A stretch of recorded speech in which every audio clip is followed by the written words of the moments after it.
Hello students, welcome to my Mathematics Queen YouTube channel. இப்போ நம்ம பார்க்க போகிறது ஒரு கிரேட் மேத்தமெட்டிஷியனை பற்றி தான். ஜான் வென்னு பேர். இவரை பற்றி உங்களுக்கு ஆல்ரெடி தெரிஞ்சிருக்கும். இவர் தான் வந்து வென் டயக்ராம் அப்படிங்கிற கான்செப்டை வந்து இன்ட்ரடியூஸ் பண்ணார். இப்போ இவரை பற்றின ஒரு ஷார்ட் இன்ஃபர்மேஷன், ஒரு குட்டி கதையை நம்ம பார்ப்போம். ஸோ ஃபஸ்ட்டு வந்து ஜான் வென் வந்து எப்போ பிறந்தார் அப்படின்னாக்கா 1834 ஆகஸ்ட் 4th வந்து பிறந்திருக்காரு. இவர் வந்து எங்கே பிறந்தார் அப்படின்னா இங்கிலாண்டில் பிறந்திருக்காரு. இவர் வந்து ஒரு இங்கிலீஷ் மேத்தமெட்டிஷியன். இவர் வந்து இவரோட அம்மா வந்து இவருக்கு 3 வயசு இருக்கும்போது இறந்துட்டாங்க. இவங்களோட அப்பா தான் இவரை வந்து வளர்த்துருக்காங்க. இவங்க வீட்டில் வந்து இவர் வந்து ரொம்ப ஸ்ட்ரிக்டாக வளர்ந்துருக்காரு. இவர் வந்து நிறைய விஷயத்த கண்டுபிடிச்சிருக்காரு. உங்களுக்கே தெரியும், வென் டயக்ராம் வந்து இவரால் தான் ஃபேமஸ் ஆச்சு. இவரோட பேரை வச்சு தான் நம்ம வென் டயக்ராம் அப்படிங்கிறதையே நம்ம வந்து சொல்கிறோம். இவர் வந்து இந்த மாதிரி நிறைய ஃபீல்டில் வந்து நம்ம வந்து கண்டுபிடிச்சிருக்காரு. இப்போ வேறு வேறு வீடியோவில் அதை பற்றின இன்ஃபர்மேஷனை நான் சொல்கிறேன். இப்போ நம்ம வீடியோக்குள்ளே போகலாம். இன்னைக்கு நம்ம பார்க்க போகிறது 9th ஸ்டாண்டர்ட் மேத்ஸ்ல இருக்கிற செட் ஆப்ரேஷன்ஸ் பார்க்க போகிறோம். ஆப்ரேஷன்ஸ் அப்படின்னாலே படிச்சிருப்பீங்க சின்ன கிளாஸ்ல. அடிஷன், சப்ட்ராக்ஷன், மல்டிப்ளிகேஷன், டிவிஷன் இதெல்லாம் படிச்சிருப்போம் இல்லையா? அது வந்து நியூமெரிக்கல் ஆப்ரேஷன்ஸ்னு பேரு. இப்போ அதே மாதிரி செட்டுலையும் நமக்கு நிறைய ஆப்ரேஷன்ஸ் இருக்கு. அது என்ன அப்படிங்கறத பின்னாடி பார்ப்போம். அதுக்கு முன்னாடி யூனிவர்சல் செட் அப்படின்னா என்னன்னு பார்த்துருவோம். யூனிவர்சல் செட் அப்படின்னாக்கா அது ஒரு மதர் செட் மாதிரி. அதாவது அதுல இருந்து நம்ம குட்டி குட்டி செட்ஸ் வந்து நம்மளால ஃபார்ம் பண்ணிக்க முடியும். யூனிவர்சல் செட் அப்படின்னா நம்ம என்ன வேணாலும், இப்ப நான் set of all natural numbers எடுத்துக்கிறேன்னாக்கா அது வந்து யூனிவர்சல் செட். அதுல இருந்து நம்ம நிறைய சப்செட்ஸ் வந்து ஃபார்ம் பண்ணிக்கலாம். இப்ப நான் நம்பர்ஸ் from 1 to 10 அப்படின்னு எடுக்கிறேன் அப்படின்னாக்கா அது ஒரு யூனிவர்சல் செட். யூனிவர்சல் செட் வந்து நம்ம என்ன வேணாலும் ஃபிக்ஸ் பண்ணிக்கலாம். அதுல இருந்து சப்செட்ஸ் வந்து நம்ம வந்து ஃபார்ம் பண்ணிக்கலாம். இதுக்கு பேர் தான் யூனிவர்சல் செட். யூனிவர்சல் செட்டை வந்து நம்ம U அப்படின்னு டிஃபைன் பண்ணுவோம். U அப்படின்னு சொல்லுவாங்க. இப்ப வந்து சப்செட் அப்படின்னு சொல்லணும்னே சப்செட் கான்செப்ட்ல ஒரே ஒரு விஷயம் நான் சொல்ல மறந்துட்டேன். இப்ப நான் யூனிவர்சல் செட்ல வந்து 1 2 எக்ஸெட்ரா 20 வரைக்கும் நான் எலிமெண்ட்ஸ் எடுக்கிறேன். இப்ப இதுதான் எனக்கு யூனிவர்சல் செட் அப்படின்னாக்க இப்ப இதுல இருந்து நான் நிறைய சப்செட்ஸ் வந்து நம்மளால ஃபார்ம் பண்ண முடியும். இப்ப ஏங்கிற ஒரு சப்செட் நான் எடுக்கிறேன் அப்படின்னாக்க 3 4 அப்படின்னு நான் 2 எலிமெண்ட்ஸ் வச்சு ஒரு செட் எடுக்கிறேன். இந்த 2 எலிமெண்ட்ஸும் எதுல இருந்து வந்திருக்கு? இந்த யூனிவர்சல் செட்ல இருந்து தான் நமக்கு வந்திருக்கு. அப்ப இதை வந்து நம்ம என்னன்னு சொல்லுவோம்? சப்செட் ஆஃப் திஸ் U அப்படின்னு சொல்லுவோமா? அப்ப A is a subset of U அப்படின்னு சொல்லணும். இப்ப இந்த சிம்பிள் போட்டிருக்கேன் இல்லையா, இதுதான் சப்செட்டோட சிம்பிள். இதை நான் அன்னைக்கு நான் சொல்றதுக்கு மறந்துட்டேன், அதனால நான் இப்ப சொல்லிடுறேன். இதுதான் வந்து அந்த சப்செட்டோட simple. A is contained in U அப்படின்னு சொல்லுவாங்க. A is contained in U அப்படின்னு சொல்லுவாங்க. இப்ப இந்த சிம்பிளுக்கும் பிலாங் சிம்பிளுக்கும் வித்தியாசம் இருக்கு. இப்ப 3 வந்து belongs to A, அதே மாதிரி 3 வந்து belongs to U. ஏன்னா ஏங்கிறது Uல இருந்து தான் வந்திருக்கு. அப்ப Aல இருக்கிற எலிமெண்ட்ஸ் வந்து கட்டாயம் Uலயும் இருக்கும். ஏன்னா U தான் மதர் செட், ஏங்கிறது அதோட சப்செட் இல்லையா?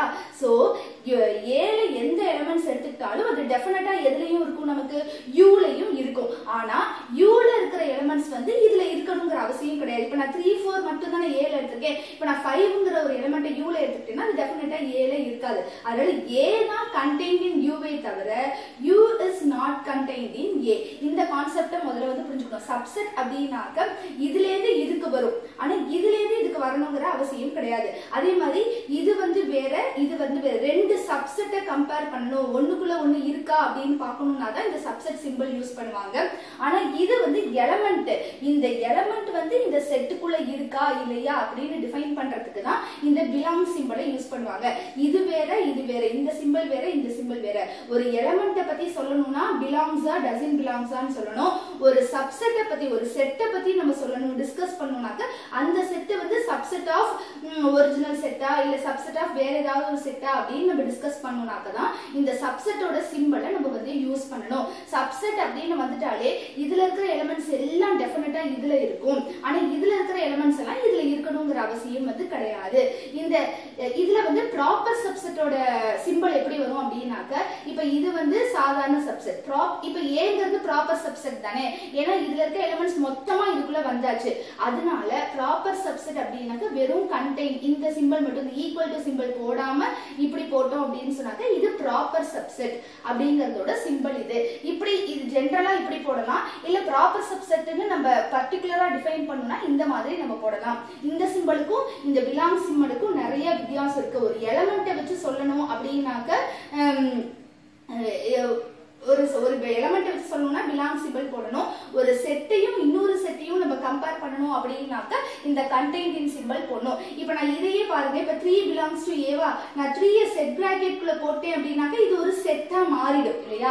3 தனியா போட்டேன்னா அது ஒரு எலிமெண்ட், 3 செட் பிராக்கெட் குள்ள போட்டேன் அப்படின்னு சொன்னாக்க அது ஒரு செட்டா மாறிடும். இப்போ இந்த செட்டையும் நான் ஏவையும் கம்பேர் பண்றேன் அப்படின்னாக்க இந்த செட் எதுக்குள்ள இருக்கு, ஏக்குள்ளேந்து வர ஒரு எலிமெண்ட் தான் நான் செட்டா ஃபார்ம் பண்ணிருக்கேன். அப்ப இது ஒரு செட், இது ஒரு செட். அப்ப இந்த இடத்துல பிலாங் சிம்பிள் போடணுமா இந்த சிம்பிள் போடணுமா அப்படின்னாக்க இந்த சிம்பிள் தான் போடணும்.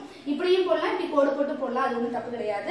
சோ இந்த செட் வந்து இஸ் சப்செட் ஆஃப் ஏ, ஏன்னா ஏலேருந்து தான் வருது.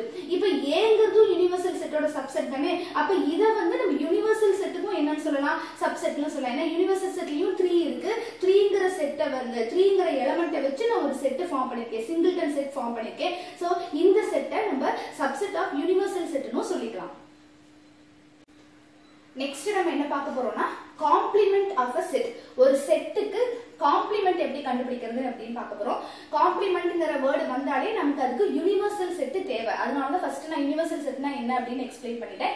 யூனிவர்சல் செட் இருந்தாதான் காம்ப்ளிமெண்ட் கண்டுபிடிக்க முடியும். இப்போ நான் யூனிவர்சல் செட்டை வந்து ABCDCDEF இப்படின்னு நான் யூனிவர்சல் செட்டை எடுத்துக்கிறேன்னு வச்சுக்கோங்களேன். இப்ப காம்ப்ளிமெண்ட் ஆஃப் செட் கண்டுபிடிக்கணும்னா ஒரு செட் நமக்கு தேவை. இப்ப ஏங்கிற ஒரு செட்டை நான் எடுத்துக்கிறேன், ABC அப்படின்னு எடுத்துக்கிறேன்னு வச்சுக்கோங்களேன். இதுதான் ஏங்கிற செட். டெஃபினட்டா இந்த ஏங்கிறது சப்செட் ஆஃப் யூவா இருக்கணும். அப்படி இருந்தாதான் காம்ப்ளிமெண்ட் கண்டுபிடிக்க முடியும்.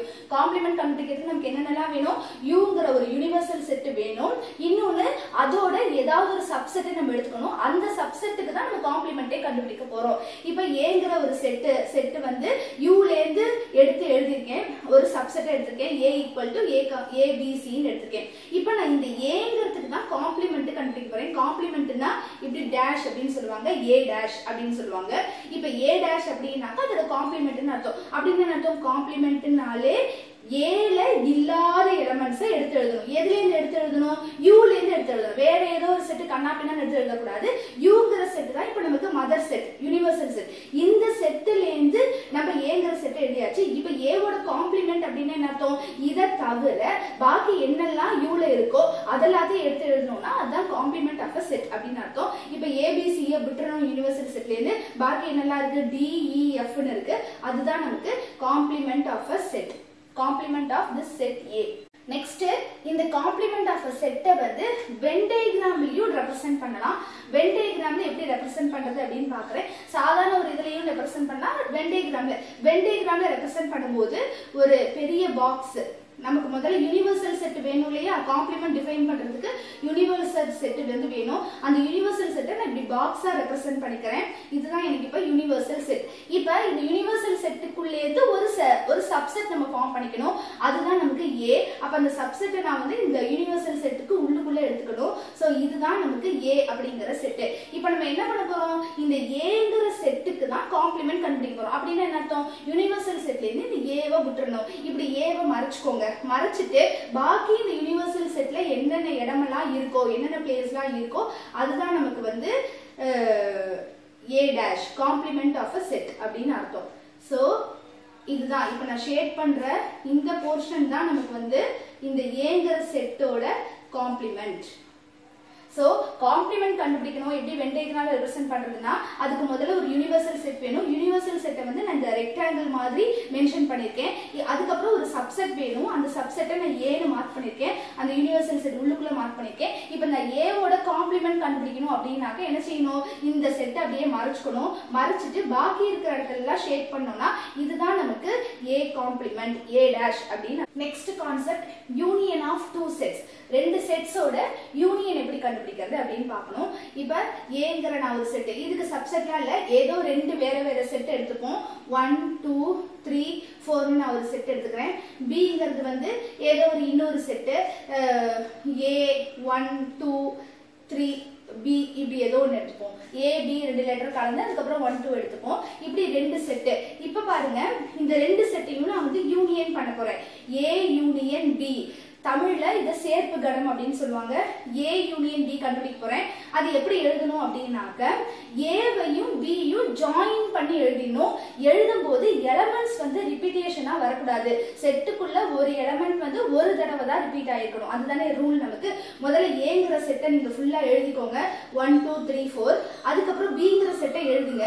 ஏ இப்ப 1 எழுதும், அடுத்தது 1 எழுத போறேன். 1 நம்ம ஆல்ரெடி எழுதியாச்சு, அதனால இங்க நம்ம என்ன செய்யக்கூடாது, 1 எழுதக்கூடாது. அடுத்தது 2 எழுத போறேன். 2 இங்க ஆல்ரெடி எழுதியாச்சு, அதனால இங்க 2 வராது. நெக்ஸ்ட் வந்து பி.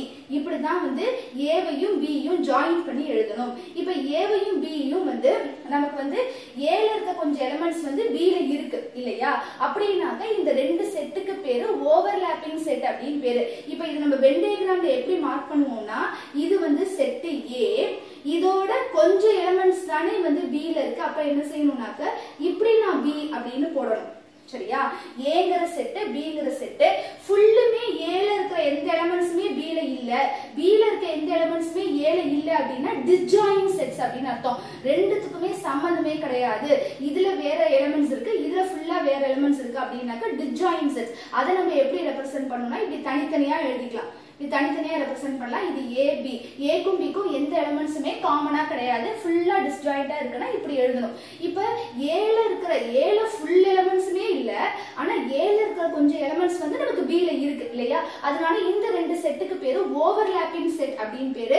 ஓவர்லாப்பிங் செட்னா நம்ம என்ன செய்யணும், கொஞ்சம் கொஞ்சம் வந்து உள்ளுக்குள்ள வரா மாதிரி, கொஞ்சம் பில வெளியில வரா மாதிரி இந்த மாதிரி வரைஞ்சுக்கணும். சோ இந்த செட் வந்து ஏ, இந்த செட் வந்து பி. இப்ப பிங்கிற செட் ஃபுல்லா ஏக்குள்ள இருக்கு அப்படின்னா நம்ம என்ன சொல்லுவோம், பிங்கிற செட்டை வந்து சப்செட் ஆஃப் ஏ அப்படின்னு சொல்லுவோமா? இப்ப இத வந்து நம்ம எப்படி ரெப்ரசென்ட் பண்ணுவோம், இப்ப ஏ செட் தான் நமக்கு பெரிய செட். அப்ப ஏங்கிற செட்டை நான் ஃபுல்லா வரைஞ்சிட்டு பிங்கிற செட் அதோட சப்செட்டா, அப்ப நம்ம என்ன செய்யணும், அதை நம்ம இப்படி உள்ள வரைஞ்சு விட்டுறணும். இதுதான் மூணு வெரைட்டி ஆஃப் செட்ஸ். இப்ப ஏயும் பியும் ஃபுல்லா ஏல இருக்கிற எலிமெண்ட்ஸும் பில இருக்கிற எலிமெண்ட்ஸும் ஒண்ணுமே வந்து காமனா இல்ல அப்படின்னா டிஸ்ஜாயின் செட்ஸ்னு சொல்லுவோம். இந்த மாதிரி தனித்தனியா வரைஞ்சிடணும். இப்ப ஏல இருக்க எலிமெண்ட்ஸ் எல்லாம் கொஞ்சம் எலிமெண்ட்ஸ் வந்து பி குள்ள இருக்கு, கொஞ்சம் எலிமெண்ட்ஸ் வந்து இல்ல. அப்படி இருந்தாக்கா அது பேர் ஓவர்லாப்பிங் செட்ஸ் பேரு. அதை வந்து இப்படி வரையணும். இப்ப ஏல இருக்கிற எலிமெண்ட்ஸ் ஃபுல்லா பில இருக்கிற எலிமெண்ட்ஸ் வந்து ஏக்குள்ள ஃபுல்லா இருந்தது அப்படின்னா நம்ம சப்செட்னு சொல்லுவோம். B is a subset of A ன்னு சொல்லுவோம். அப்ப நமக்கு A அப்படிங்கிறது தான் யுனிவர்சல் செட் மாதிரி ஆயிடும். சோ அத மேல போட்டுட்டு அது உள்ளுக்குள்ள இருக்க சப்செட் தான் நமக்கு B, அத நான் வந்து உள்ளுக்குள்ள போடுறேன். இப்படி வந்து நம்ம ரெப்ரசென்ட் பண்ணனும். இப்போ நான் A யூனியன் B வந்து ஓவர்லாப்பிங் செட்டுக்கு எப்படி A யூனியன் B வரையறது அப்படினு பார்க்கறேன். A யும் B யும் ஃபுல்லா இப்படியே ஜாயின் பண்ணி விடணும். இதுதான் வந்து ஓவர்லாப்பிங் செட்டுக்கு A யூனியன் செட் B யோட வென் டயகிராம். இதே நம்ம சப்செட்டுக்கு A யூனியன் B எப்படி வரையணும்னாக்க ஏற்கனவே இதுல இருக்க எலிமெண்ட்ஸ் ஃபுல்லா A ல வந்துருமா? அப்ப A யூனியன் B ஜாயின் பண்ணும்போது நமக்கு என்ன வந்துரும்? A ல இருக்க எலிமெண்ட்ஸ் தானே வரும். ஏனா B மொத்தமா இதுல வந்தாச்சு. நான் ஏற்கனவே யூனியன் பண்ணும்போது என்ன சொல்லிருக்கேன்? A வையும் B யும் அப்படியே ஜாயின் பண்ணி எழுதணும்னு சொல்லிருக்கேன். இப்போ A வையும் B யும் நம்ம ஜாயின் பண்ணும்போது A ல இருக்க எலிமெண்ட்ஸ் ஃபர்ஸ்டே நம்ம எழுதிடுவோம். B ல இருக்க எலிமெண்ட்ஸ் எழுதும்போது Bங்கற எலிமெண்ட்ஸ் தான் ஏற்கனவே A ல இருக்குல்ல, எல்லா எலிமெண்ட்ஸ்மே A ல இருக்கு. அதனால வந்து மறுபடியும் B எலிமெண்ட்ஸ் நம்ம எழுத மாட்டோம். சோ சப்செட்டா இருக்கும்போது ஆன்சர் வந்து A யூனியன் B க்கு A மட்டும் தான் வரும். அப்ப நமக்கு ஃபுல் இதையுமே நம்ம என்ன செஞ்சோம்னாக்க இப்படி ஷேட் பண்ணிடணும். இதுதான் வந்து சப்செட்டா இருக்கும்போது இதுதான் நமக்கு A யூனியன் B அப்படினு வரும். இப்போ ஓவர்லாப்பிங் செட்டுக்கு A யூனியன் B இந்த மாதிரி வரும். டிஸ்ஜாயினிங் செட்டுக்கு A யூனியன் B வந்து எல்லா எலிமெண்ட்ஸையுமே இப்படி நம்ம ஜாயின் பண்ணி விட்டுறணும். இதுதான் வந்து டிஸ்ஜாயின் செட். A ல இருக்க எலிமெண்ட்ஸ் எல்லாத்தையும் எழுதணும், B ல இருக்க எலிமெண்ட்ஸ் எல்லாத்தையும் எழுதணும். ஏனா ரெண்டுலயும் காமனா இருக்காதுன்னு ரிபீட்டேஷன் வராது இல்லையா? இப்படி நம்ம ஜாயின் பண்ணி விட்டுறணும். இதுதான் வந்து யூனியன் ஆஃப் டூ செட்ஸோட வென் டயகிராம் ரெப்ரசன்டேஷன். நெக்ஸ்ட் பாருங்க, யூனியன் ஆஃப் செட்ஸ் வந்து நான் செட் பில்டர் ஃபார்மேட்ல எழுத போறேன். அது வந்து நமக்கு ரொம்ப ரொம்ப ரொம்ப ரொம்ப இம்பார்ட்டன்ட். அப்ப எல்லா செட்டையுமே நம்ம செட் பில்டர் ஃபார்மேட்டுக்கு மாத்தலாம் இல்லையா? அதே மாதிரி யூனியன் ஆஃப் டூ செட்ஸையும் நான் வந்து செட் பில்டர் ஃபார்மேட்டுக்கு மாத்த போறேன். செட் பில்டர்னா என்ன அர்த்தம்? முதல்ல ஒரு செட் பிராக்கெட் போட்டுக்கணுமா, அதுக்கப்புறம் இங்க ஒரு வேரியபிள் வரணும். அந்த வேரியபிள் வந்து இத பத்தி நமக்கு சொல்லணும். அப்ப நான் x அப்படிங்கிற வேரியபிள் எடுத்துக்கிறேன். இப்ப A யூனியன் B ல ஒரு எலிமெண்ட் வரணும்னு சொன்னாக்க நமக்கு என்ன ரூல்? அந்த எலிமெண்ட் ஒண்ணா A ல இருக்கணும், இல்லாட்டி B ல இருக்கணும், இல்லாட்டி ரெண்டுத்துலயுமே இருந்தாலும் ஓகே இல்லையா? ரெண்டுத்துலயும் இருந்தா நம்ம ஒரு தடவை எழுதிப்போம். இதுதானே இப்ப A யூனியன் B யோட ரூலே. என்ன அர்த்தம்? A வையும் B யும் நம்ம ஜாயின் பண்ணி எழுத போறோம். முதல்ல A ல இருக்க எலிமெண்ட்ஸ் எழுதுவோம், அதுக்கப்புறம் B ல இருக்க எலிமெண்ட்ஸ் எழுதுவோம். சப்போஸ் B ல A யோட எலிமெண்ட்ஸ் ரிப்பீட் ஆயிருந்தா ஒரு டைம் எழுதுவோம். அப்படிதானே அர்த்தம். அப்ப இதோட கலோக்கியல் மீனிங் என்ன அப்படின்னாக்க A யூனியன் B ல ஒரு நம்பரை நான் எடுக்கணும்னு சொன்னாக்க அது ஒண்ணா A ல இருக்கணும் கண்டிப்பா, இல்லாட்டி B லயாவது இருக்கணும். சோ அப்ப set of all x such that xங்கிறது வந்து A ல இருக்கணும் or அப்படிங்கிற வேர்ட் வந்து ரொம்ப ரொம்ப முக்கியம். ஏல இருக்கணும், இல்லாட்டி எக்ஸ்ங்கிற எலிமெண்ட் பில இருக்கணும். இதுதான் நமக்கு ரூல். ஏல இருந்தாலும் அது ஏ யூனியன் பில அந்த எலிமெண்ட் வந்து வந்துடும், இல்ல பில இருந்தாலும் ஏ யூனியன் பில அந்த எலிமெண்ட் வந்து வந்துடும். இப்ப ரெண்டுத்துலயுமே இருந்தாலும் அது ஒரு தடவை வந்து இந்த செட்டுக்குள்ள நமக்கு வந்துடும். சோ இதுதான் வந்து ஏ யூனியன் பியோட செட் பில்டர் ஃபார்மேட். இது ரொம்ப ரொம்ப முக்கியம். ஹையர் ஸ்டடீஸ்ல எல்லாம் இந்த செட் பில்டர் ஃபார்மேட் யூஸ் பண்ணி தான் நம்ம சம்ஸ் வந்து நிறைய போட வேண்டியது இருக்கும். அதனால இந்த ஆர் அப்படிங்கிற வார்த்தை வந்துன்னா யூனியனை தான் ரெப்ரசென்ட் பண்ணுது அப்படின்னு நமக்கு வந்து மீனிங். சோ இந்த வீடியோல எனக்கு தெரிஞ்ச கான்செப்ட் வச்சு நான் எக்ஸ்பிளைன் பண்ணிருக்கேன். உங்களுக்கு வேற ஏதாவது சஜஷன் இந்த கான்செப்டை வேற மாதிரி டீச் பண்ணலாம் அப்படின்னு வந்து உங்களுக்கு தோணுச்சுன்னா கமெண்ட் பாக்ஸ்ல வந்து எனக்கு சஜஷன்ஸ் கொடுங்க. அது வந்து அந்த சஜஷனை நான் பின்னாடி வந்து நான் அதை யூஸ் பண்ணிக்கிறேன். ஸோ இந்த வீடியோ உங்களுக்கு பிடிச்சிருந்தா லைக் பண்ணுங்க, கமெண்ட் பண்ணுங்க, ஷேர் பண்ணுங்க. ஸ்டூடெண்ட்ஸ் எல்லாம் உங்களோட ஃப்ரெண்ட்ஸ்க்கு இந்த வீடியோ யூஸ்ஃபுல்லா இருக்கு அப்படின்னு நினைச்சீங்கன்னா உங்களோட ஃப்ரெண்ட்ஸ்க்கு வந்து ஷேர் பண்ணி விடுங்க. ஸோ இப்போ தேங்க்யூ ஸ்டூடெண்ட்ஸ்.